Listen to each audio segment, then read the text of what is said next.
Doctor साहब, कल बिलावल भुट्टो जरदारी साहब ने भी प्रेस कॉन्फ्रेंस की है, मौलाना साहब ने भी की है और आपको पता है कि किस रद्द-ए-अमल में की है, क्या कहेंगे दोनों बात में सुनी रखिए।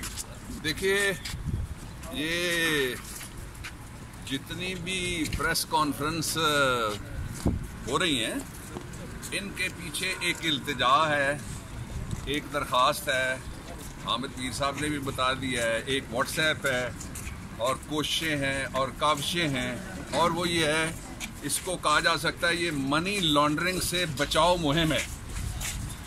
इस सारी प्रेस कॉन्फ्रेंसों में कभी किसी ने ये कहा कि बहुत देर हो गई है, भुट्टो रेफरेंस पेंडिंग है, वो सुन लो।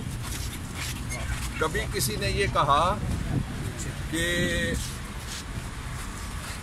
पिछले 70 साल में जो इदारे तब्दीली की तरफ नहीं धकेले जा सके, उनको तब्दील करने के लिए हम एक एजेंडा देते हैं मुतबादल। हुकूमत का एजेंडा ठीक नहीं है या कबूल नहीं है। कभी किसी ने ये कहा कि आइए मिल के हम आपको बताते हैं कि जो 4 पहले कर्ज शहीद भुट्टो के दौर में लिए गए थे IMF से, और उसके बाद जो दर्जन भर से जायद कर्ज लिए गए, उसमें कितने पैसे किधर गए। कभी किसी ने ये कहा कि मुल्क संवारो कर्ज उतारो के पैसे कभी किधर गए। कभी किसी ने ये कहा कि जो 1 अरब और मेरे ख्याल में 37 करोड़ रुपए की गंदम निकाल के गरीबों को थर को खिलाने की बजाय, उस गंदम की बजाय रेत की बोरियां भरी गई। वो रेत की बोरियां किसने भरी हैं? कभी किसी ने कहा? नहीं कहा। तो फिर वो कहना क्या चाहते हैं? आना चाहते हैं इस्लामाबाद। ये पूरी कौम का दारुल खिलाफा है। तशरीफ लाइए ना।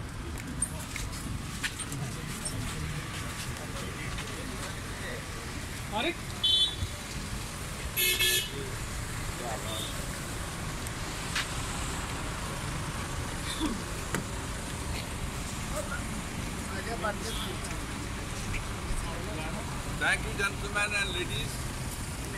Thank you very much. God with you and God bless you. Thank you, sir.